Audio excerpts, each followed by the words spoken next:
بسم اللہ الرحمن الرحیم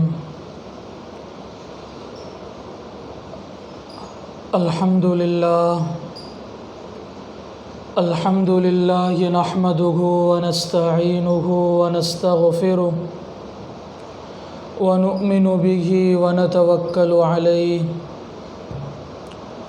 ونعوذ باللہ من شرور انفسنا ومن سیئات اعمالنا من يهده الله فلا مضل له ومن يضلله فلا هادي له ونشهد أن لا إله إلا الله وحده لا شريك له ونشهد أن سيدنا وسندنا وإمامنا ومولانا محمدا عبده ورسوله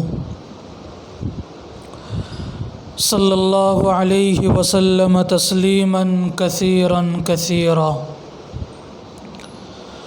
اما بعد اعوذ باللہ من الشیطان الرجیم بسم اللہ الرحمن الرحیم وذروا ظاہر الاثم وباطنہ صدق اللہ العظیم۔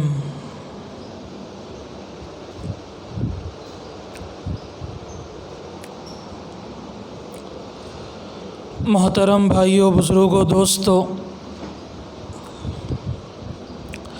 اللہ تعالیٰ کا احسان ہے کہ اللہ تعالیٰ نے ہم سب کو انسان بنایا ہے۔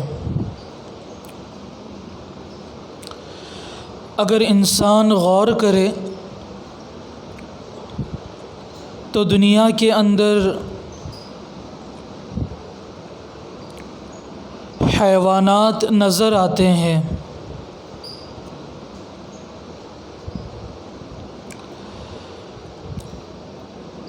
حیوان میں انسان بھی آ گئے، جانور بھی آ گئے۔ اب ان میں اعلیٰ اور افضل کون ہوتا ہے، اس کا اندازہ اس بات سے لگایا جا سکتا ہے کہ جو اپنی مرضی کے مطابق زندگی گزارے وہ جانور ہوتا ہے، اور جو اپنی مرضی کے مطابق زندگی نہ گزارے بلکہ اپنے آپ کو اپنے پیدا کرنے والے اللہ پر فدا کر دے اور اللہ کی بتائی ہوئی باتوں کے مطابق زندگی گزارے، وہ انسان ہوتا ہے۔ تو اپنی من مانی زندگی گزارنا یہ جانوروں کا کام، اور اپنے خالق و مالک کی مان کر زندگی گزارنا یہ حضرت انسان کا کام۔ لیکن آج کے اس دور میں مادیت کا اتنا زیادہ اثر ہوا، باطل نے اللہ تعالیٰ سے دور کرنے کے لیے جگہ جگہ پر، بازاروں میں، سڑکوں میں، گھروں میں، بلکہ اب تو انسان کے اپنے جیب میں، انسان کے دل میں گناہ کرنے کے جذبات، گناہوں کے جال بچھا دیے۔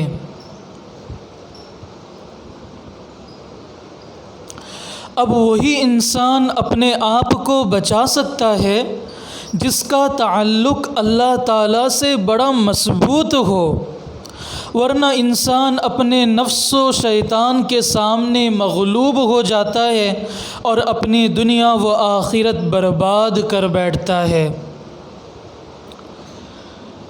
اللہ کے نبی علیہ الصلاۃ والسلام کا فرمان موجود ہے، عقل مند آدمی وہ ہوتا ہے جو مرنے سے پہلے مرنے کی تیاری کرے۔ آج ہم سوشل میڈیا کے ذریعے سے دیکھتے ہیں جب کبھی ہم نے واٹس ایپ آن کیا، فیس بک آن کیا یا کسی سے ملاقات ہوئی، یہی خبر ملتی ہے کہ فلانا انتقال کر گیا، فلاں دنیا سے چل بسا، تو دوستو انسان کب اس دنیا کو چھوڑ بیٹھے کوئی نہیں بتا سکتا۔ اور کامیاب تو وہی ہوتا ہے جو مرنے سے پہلے سچی پکی تیاری کر لے۔ اب مرنے سے پہلے مرنے کی تیاری کرنا یہ کیا ہے؟ سوال ہے۔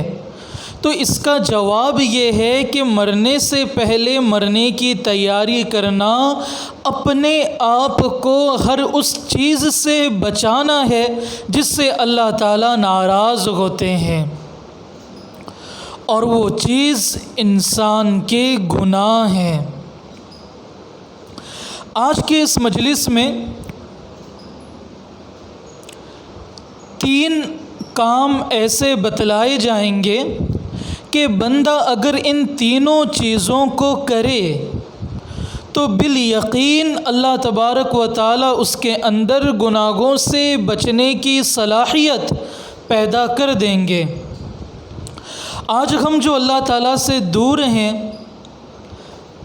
اپنی زندگی میں پریشان ہیں، سکون دل سے محروم ہیں، اس کی وجہ ہمارے گناہ ہیں۔ پل پل ہم گناہوں کے دلدل میں پھنسے ہوئے ہیں۔ جس بندے کو دیکھو کہیں نہ کہیں ایسا موقع ضرور ہوگا کہ وہ انسان گناہوں کے دلدل میں پھنسا ہوا ہوگا۔ بعض دفعہ بندہ یہ بھی دیکھتا ہے کہ اس کی چاہت ہوتی ہے کہ میں گناہوں سے بچوں، اپنے اللہ کا پیارا بنوں، لیکن گناہ جو ایسے ساتھ پکڑے ہوئے ہیں کہ اس کا دامن چھوڑنے تیار نہیں۔ بعض لوگ کہتے بھی ہیں، میسج کرتے ہیں، بتلاتے ہیں، بھئی ہماری تو بڑی چاہت ہے ہم اللہ تعالیٰ کے نیک بندے بن جائیں، کیا کریں؟ ایک قدم اللہ کی طرف بڑھاتے ہیں تو شیطان ہمیں 10 قدم پیچھے کھینچ لیتا ہے۔ تو ہر انسان کی چاہت ضرور ہوتی ہے کہ وہ گناہوں سے بچے، لیکن نفس و شیطان جو ساتھ لگے ہوئے ہیں اس کی یہ کوشش ہوتی ہے کہ بندہ بالکل گناہوں سے نہ بچے۔ دوستو ہم اس دنیا کے اندر پیدا ہوئے ہی ہیں اس لیے کہ ہمیں ایک دن اس دنیا سے جانا ہے۔ انسان مالدار ہو، غریب ہو، بوڑھا ہو، جوان ہو، بچہ ہو، امیر ہو، غریب ہو، دیہاتی ہو، شہری ہو، عربی ہو، عجمی ہو، ہر ایک کو اس دنیا سے ایک دن جانا ہے۔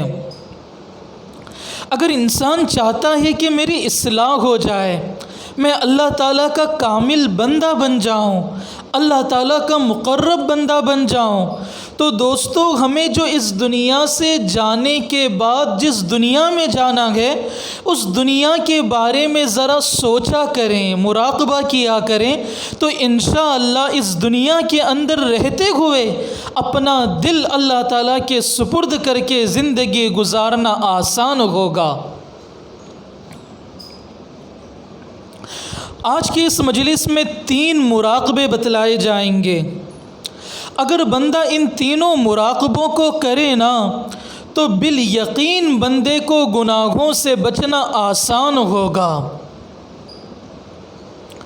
سب سے پہلا مراقبہ ہے، پہلے مراقبوں کے نام سن لیں۔ سب سے پہلا مراقبہ، مراقبہ موت و قبر، یعنی موت اور قبر کا مراقبہ کرنا، اس کے بارے میں سوچنا۔ اور ایک مراقبہ ہے، دوسرا مراقبہ، مراقبہ حشر و نشر، میدان محشر جو قائم ہوگا وہاں کے متعلق بندے کو سوچنا ہے۔ پھر اس کے بعد مراقبہ عذاب جہنم، جہنم کے عذاب کا مراقبہ۔ اور یہ 3 چیزیں ایسی ہیں کہ اس کے لیے کسی بزرگ سے بیعت ہونا، ہاتھوں میں ہاتھ دینا ضروری بھی نہیں۔ بندہ اپنی زندگی کو سنوارنے کے لیے اگر یہ چیزیں کیا کرے، گرچہ اسے ان چیزوں کے نام معلوم بھی نہ ہو تو بالیقین اس کے لیے گناہوں سے بچنا آسان ہوگا۔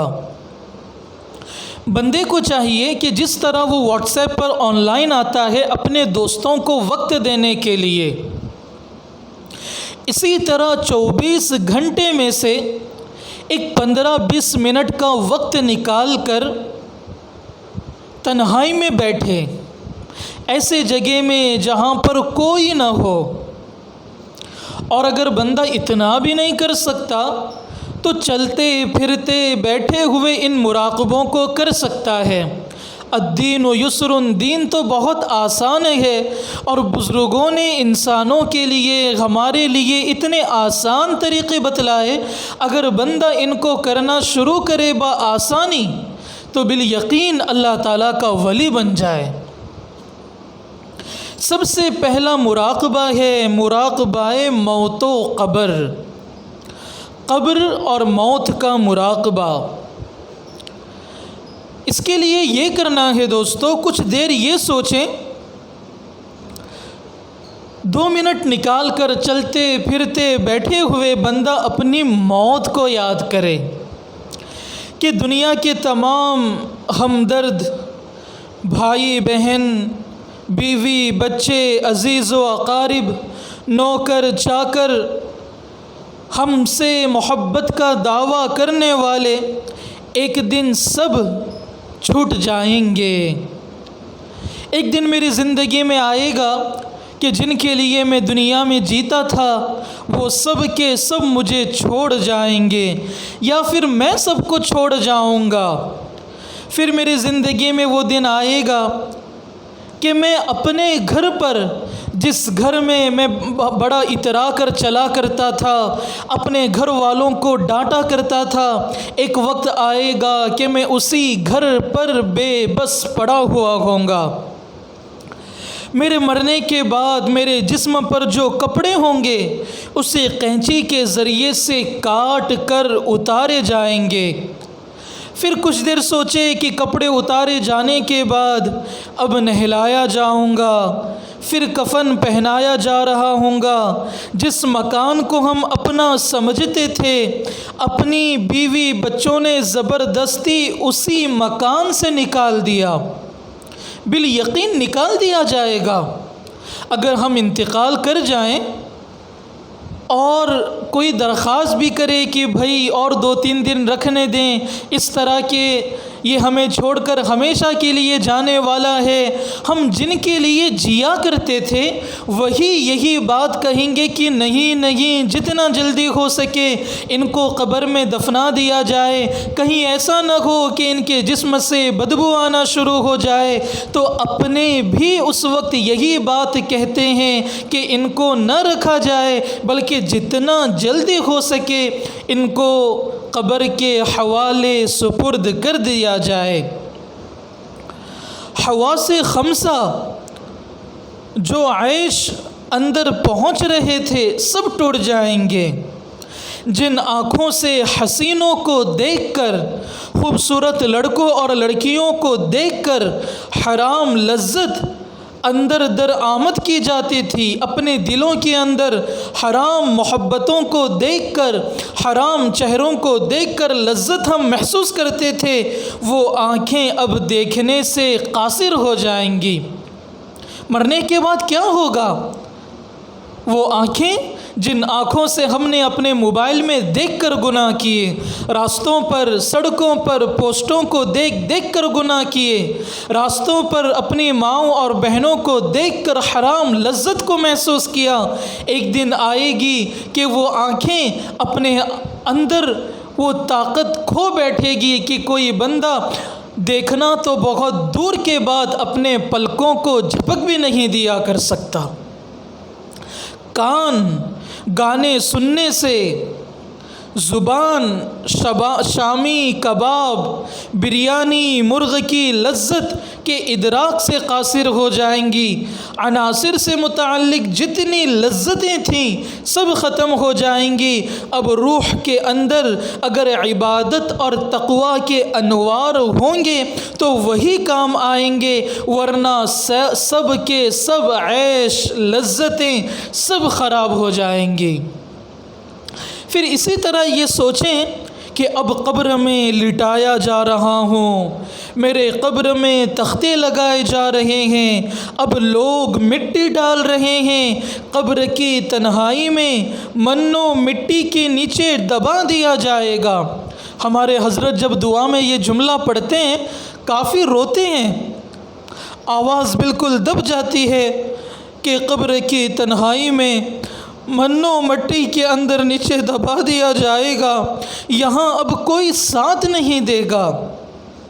دنیا میں پریشانی آتی تھی، اپنے دوستوں کو فون کرتے تھے، رشتہ داروں کو بتلاتے تھے، اپنا دل ہلکا کرتے تھے، تسلی کے کلمات سنتے تھے۔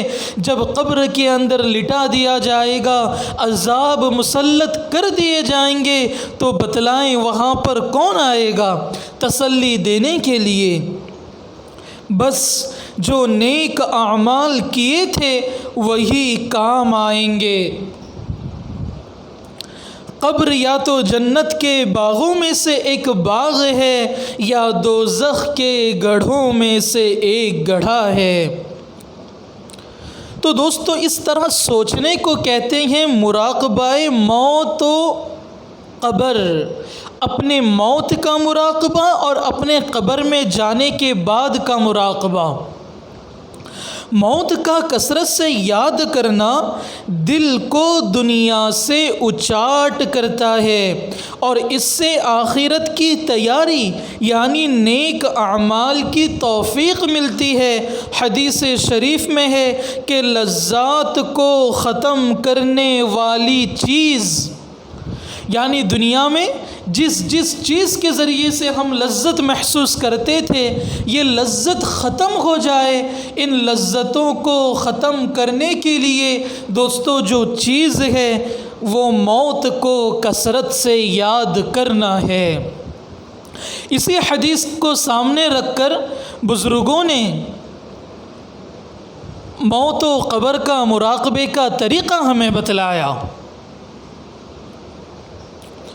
بس موت کا اتنا تصور کریں کہ اس کی وحشت لذت سے بدل جائے گی۔ موت کے لیے مومن کے لیے موت دراصل محبوب حقیقی کی طرف سے ملاقات کا پیغام ہے۔ موت کے بعد مومن کے لیے راحت ہی راحت ہے۔ اگر زندگی اچھی گزاری ہوئی ہوگی تو بالیقین موت کے بعد مومن اپنے اللہ سے ملاقات کرے گا۔ تو یہ ایک مراقبہ ہوا، مراقبہ موت و قبر۔ پھر دوستو اس مراقبے کے بعد اب مراقبہ کرنا ہے مراقبہ حشر و نشر، یعنی ہم نے اب تک اپنی موت کا مراقبہ کیا، ہمیں اس دنیا کو چھوڑ کر جانا ہے، ہماری یہ آنکھ، ہماری یہ کان، ہمارے یہ ہاتھ، ہماری یہ زبان، ہمارا یہ دل، ہماری یہ پیر سب کام کرنا بند کریں گے۔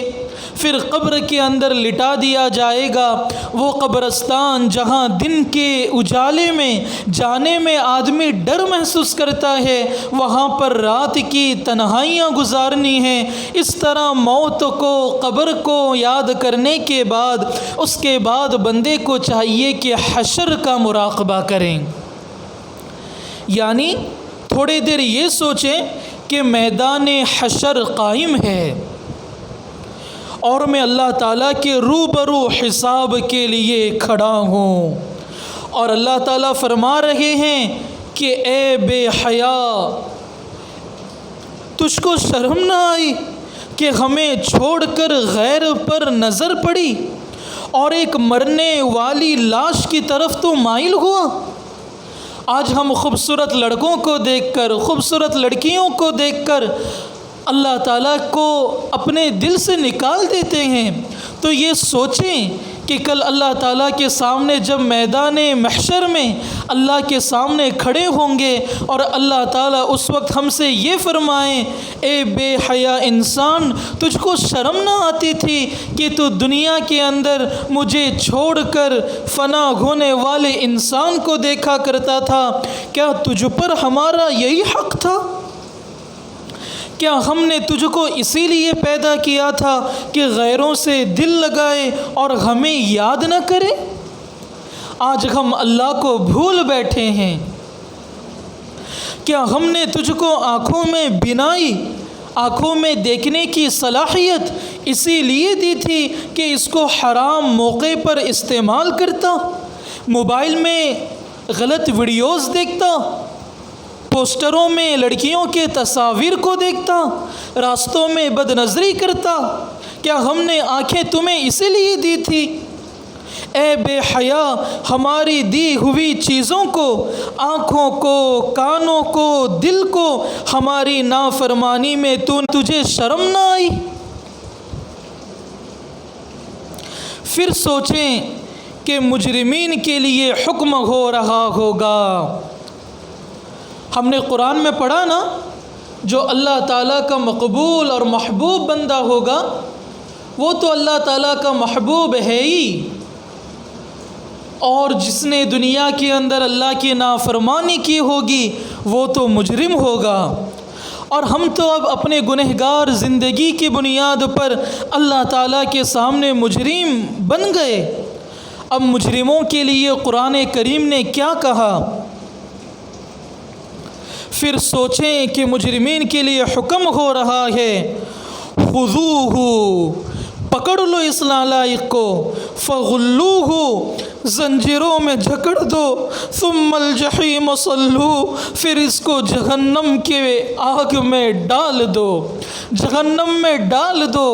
دوستو سوچو، آج اس دنیا کے اندر ہمیں ہمارے ماں باپ کے سامنے، ہمارے دوست و احباب کے سامنے کوئی ایک تھپڑ مارے ہم برداشت نہیں کر پاتے، کل قیامت کے دن اگر ہمیں تمام انبیاء کے سامنے، ہمارے والدین کے سامنے، ہمارے بزرگوں کے سامنے منہ کے بل گھسیٹ کر جہنم میں پھینک دیا گیا تو ہم کیا شرمندگی کو برداشت کر پائیں گے؟ اس کے بعد خوب گڑ گڑا کر اللہ تعالیٰ سے معافی مانگو، اعمال صالحہ اور خاتمہ بالخیر کی دعا کرو اور اللہ تعالیٰ کے غضب سے پناہ چاہو۔ تو یہ دو مراقبے ہیں، مراقبہ موت اور مراقبہ حشر۔ دوستو ان دو مراقبوں کو کرنے کے بعد پھر ہمیں ایک اور مراقبہ کرنا ہے۔ اس مراقبے کا نام ہے مراقبہ عذاب جہنم۔ پھر جہنم کے عذاب کا اس طرح مراقبہ کریں کہ جہنم اس وقت آنکھوں کے سامنے ہے۔ ہم سوچیں اس طرح، میں جو گناہ گاری زندگی میں ڈوبا ہوا ہوں، سوچیں اس طرح مراقبہ کریں کہ جہنم کا عذاب میرے آنکھوں کے سامنے ہے، اور اللہ تعالیٰ سے اس طرح باتیں کریں کہ یہ اللہ، یہ جہنم آب کی روشن کی ہوئی آگ ہے، اللہ یہ وہ جہنم ہے جس کی آگ کو آپ نے روشن کیا ہوا ہے۔ سورہ ہمزہ کے اندر یہ بات ہے، اور اے اللہ اس کا دکھ دلوں تک پہنچے گا، اور اے اللہ جہنمی لوگ آگ کے لمبے لمبے ستونوں میں دبے ہوئے جل رہے ہوں گے، اور اے اللہ جب ان کی کھالیں جل کر کوئلہ بن جائیں گی تو آپ نے ان کھالوں کو پھر تازہ کریں گے، دوسری کھالوں میں تبدیل فرما دیا جائے گا تاکہ ان کا احساس دکھ تکلیف اور زیادہ ہو جائے۔ سورہ نساء کے اندر یہ بات موجود ہے کہ ہمارے جلد جلنے کے بعد دوبارہ ان کو اللہ تبارک و تعالیٰ تازہ کر دیں گے۔ پھر اللہ تعالیٰ سے کہیں کہ اے اللہ جب ان کو بھوک لگے گی تو ان کو خاردار درخت زقوم کھانے کو دیا جائے گا، اور یہ بھی نہ ہوگا کہ وہ کانٹوں کی تکلیف سے انکار کر سکیں کہ مجھ سے تو اب نہیں کھایا جا رہا، بلکہ مجبوراً ان کو پیٹ بھرنا ہوا ہوگا۔ سورہ واقعہ میں ہے نا، زقوم کا درخت اللہ تعالیٰ نے جہنم میں لگایا ہوا ہے۔ وہ درخت کانٹے دار درخت ہے۔ ہم مچھلی کھاتے ہیں، کانٹا اگر لگ جائے دوستو تکلیف برداشت نہیں ہو پاتی۔ جب جہنمی کو بھوک لگے گی تو جہنم میں زقوم پیش کیا جائے گا جو کانٹے دار ہوگا، وہاں پر ہم انکار بھی نہیں کر سکتے۔ یہاں پر کچھ تکلیف ہو گھر والے بچا تو لیتے ہیں، وہاں پر ہمارا پرسان حال کوئی نہیں ہوگا۔ پھر اللہ تعالیٰ سے کہیں کہ اے اللہ جب ان کو پیاس لگی تو آپ نے کھولتا ہوا پانی پلایا، اور اس پانی سے یہ انکار بھی نہیں کر سکیں گے، بلکہ اس طرح پئیں گے کہ جس طرح پیاسا اونٹ پیتا ہے۔ وہاں پر کیا دیا جائے گا پینے کے لیے؟ یہی جہنمیوں کے زخموں کا پیپ، اور وہاں پر تو ہم انکار بھی نہیں کر سکیں گے۔ پیاس بھی ایسی ہوگی جس طرح پیاسا اونٹ کے سامنے جب پانی رکھا جاتا ہے تو پیاسا اونٹ کتنا تیزی کے ساتھ پانی پیتا ہے، جہنمیوں کا بھی حال یہی ہوگا۔ سخت پیاس لگی ہوئی ہوگی، اس وقت ان کے سامنے جہنمیوں کا پیپ رکھ دیا جائے گا، وہ انکار بھی نہیں کر سکے گا۔ اپنی پیاس کی شدت کو بچانے کے لیے، اپنے پیاس کی شدت کو ختم کرنے کے لیے اللہ تعالیٰ سے اسی طرح معافی بھی نہیں مانگ سکے گا جس طرح مانگا جاتا ہے، اس لیے کہ وہ تو جہنم میں پہنچ چکا ہے اور پیاسے اونٹ کی طرح پانی پینا شروع کر دے گا، اور یہی ان کی مہمانی ہوگی قیامت کے دن۔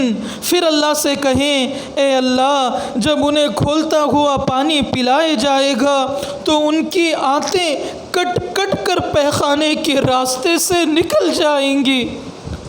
اللہ اکبر۔ اللہ ہم سب کی عذاب جہنم سے حفاظت فرمائے۔ پھر اللہ سے کہیں، یہ ساری باتیں قرآن پاک کی آیات سے ماخوذ ہیں۔ سورہ محمد میں یہ تذکرہ ہے کہ جب کھولتا پانی پلایا جائے گا تو پھر کیا حال ہوگا۔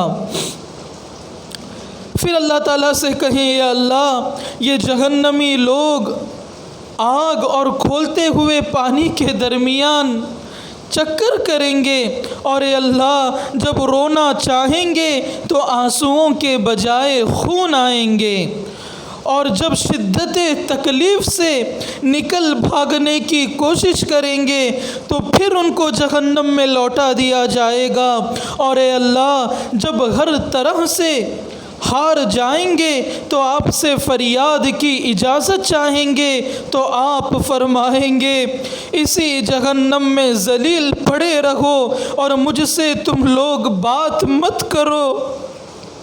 جب دنیا میں ماں باپ بچوں سے کہتے ہیں یا حقیقی محبت جس سے ہوتی ہے اگر اس سے بات کرنے سے منع کر دیا جائے تو کتنی تکلیف ہوتی ہے، جب جہنم میں اللہ تعالیٰ سے بات کرنے سے منع کر دیا جائے گا، جب اللہ خود منع کر دیں گے تو دوستو بتلائیں وہاں پر پرسان حال کون ہوگا۔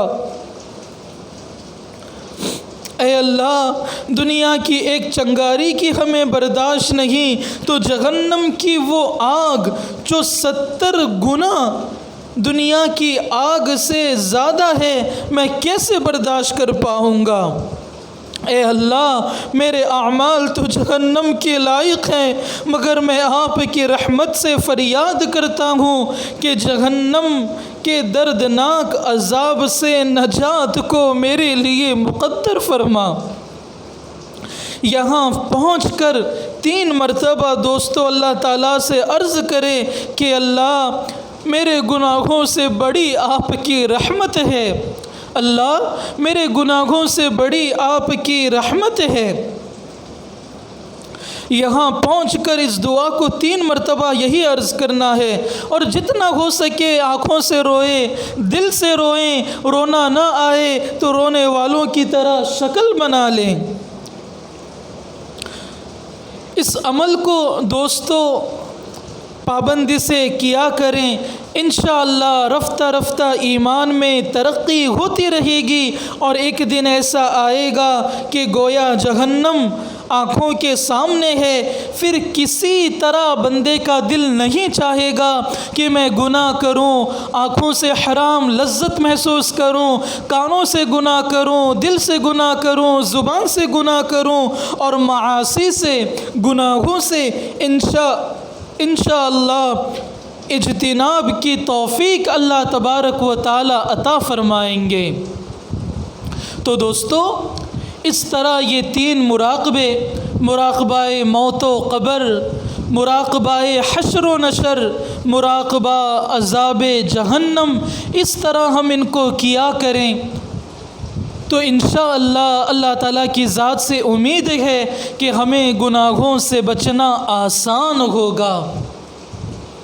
اور اگر ہمارے دلوں میں ڈر زیادہ غالب ہو جاتا ہے، بعض دفعہ ہوتا ہے مشائخ کے پاس اللہ تعالیٰ نے ہر چیز کی دوائی رکھی ہوئی ہوتی ہے، اگر ہم یہ کہیں کہ ہمیں ڈر لگتا ہے، ہم جہنم کے عذاب کو سوچ نہیں سکتے، تو پھر جنت کی جو نعمتیں ہیں ان کا مراقبہ کریں۔ اگر میں نیک بنوں گا مجھے جنت ملے گی، اللہ تعالیٰ کا دیدار ہوگا، جو میری دنیا ہے اس میں رحمت ہوگی، برکتیں ہوں گی، سکون دل نصیب ہوگا، جب قبر میں جاؤں گا وہاں پر جنت کے دروازے کھول دیے جائیں گے اور قبر کے اندر سوالات میرے لیے آسان ہو جائیں گے۔ اس طرح اگر نیکی کی زندگی گزاروں گا تو اللہ تعالیٰ خوشیاں عطا فرمائیں گے، زندگی میں برکتیں حاصل ہوں گی، برکتوں کا، رحمتوں کا نزول ہوگا۔ اس طرح دوستو جنت کی نعمتوں کو یاد کریں اور اپنے دل سے کہیں، جب تو دنیا کے اندر رہ کر جہنم کے تذکرے کو یاد کرنے کی برداشت نہیں کر سکتا تو جب اس کے ساتھ آمنا سامنا ہوگا تو اس وقت کیا برداشت کر پائے گا۔ تو دوستو اللہ تعالیٰ سے دعا ہے دوستو ہم پل پل اپنے آپ کو گناہوں سے بچانے کی کوشش کریں۔ آج ہم دیکھ رہے ہیں ہر کوئی جوان، بچہ، بوڑھا دنیا سے جا رہا ہے، ایک دن ہمیں بھی جانا ہے، اور جانے والا اسی وقت کامیاب ہو سکتا ہے جس کی زندگی اللہ کی بتائی ہوئی باتوں کے مطابق گزرے گی۔ گزشتہ کل عید کا دن تھا، ہے نا؟ عید کے دن ہم نے خوشیاں منائی۔ میرے شیخ حضرت والا مولانا شاہ سید بلال حسین صاحب تھانوی دامت برکاتہم ارشاد فرماتے ہیں، دنیا میں ایک عید ہوتی ہے، جنت میں ایک عید ہوگی جس میں اللہ تعالیٰ کا دیدار ہوگا، اور اسی عید کے انتظار میں اللہ والے ساری زندگی پل پل گناہوں سے بچتے ہوئے گزار دیتے ہیں۔ تو اللہ تعالیٰ سے دعا ہے کہ اللہ تعالیٰ ہمیں موت سے پہلے سچی پکی توبہ کی توفیق عطا فرمائے، پل پل گناہوں سے بچائے، گناہوں کے اسباب سے بچائے، گناہ کے مواقع سے بچائے، گناہوں کی کثرت سے بچائے، گناہوں کی قلت سے بچائے، جن لوگوں سے ملنے سے امید ہے کہ گناہ ہو سکتے ہیں ان کی بری صحبت سے بچائے۔ دوستو آج کے زمانے میں میں اپنے بزرگوں کی روشن تعلیمات کی روشنی میں یہ بات کہتا ہوں، موبائل کا غلط اور زیادہ استعمال، بد نظری، جھوٹ، غصہ، غیبت، ان 5 گناہوں سے اپنے آپ کو بچائیں۔ انشاءاللہ تمام گناہوں سے بچنا آسان ہوگا۔ اسی طرح اپنے گھر میں اپنے والدین کی خدمت کریں، اپنے بیویوں کے حقوق ادا کریں، اپنے بچوں کو وقت دیں، اپنے آپ کو ایسا بنائیں کہ اب میری اپنی ذات سے کسی کو تکلیف نہ پہنچے، میری اپنی ذات سے کسی کو تکلیف نہ پہنچے۔ پھر دیکھ لیجئے اس بندے کو وہ مقام و مرتبہ حاصل ہوگا کہ ہم خود پریشان ہو جائیں گے۔ اللہ تعالیٰ سے دعا ہے کہ اللہ تبارک و تعالی ہم تمام کو اس زمانے کے تمام شرور و فتن سے بچائے۔ ہمارے ایک بزرگ ہیں، وہ مجھ سے بار بار کہتے ہیں بیٹا میرے لیے یہ دعا کرنا اور اپنے لیے بھی کرنا، پوری امت مسلمہ کے لیے کرنا کہ یا اللہ مجھ گنہگار کو، دنیا میں بسنے والے ایک ایک مسلمان فرد کو اس زمانے کی تمام شرور و فتن سے بچا کر اپنی مرضیات کے مطابق زندگی گزارنے کی توفیق عطا فرما۔ وصلی اللہ تعالی علی خیر خلقہ محمد وعلى آلہ واصحابہ اجمعین، وآخر دعوانا ان الحمد للہ رب العالمین۔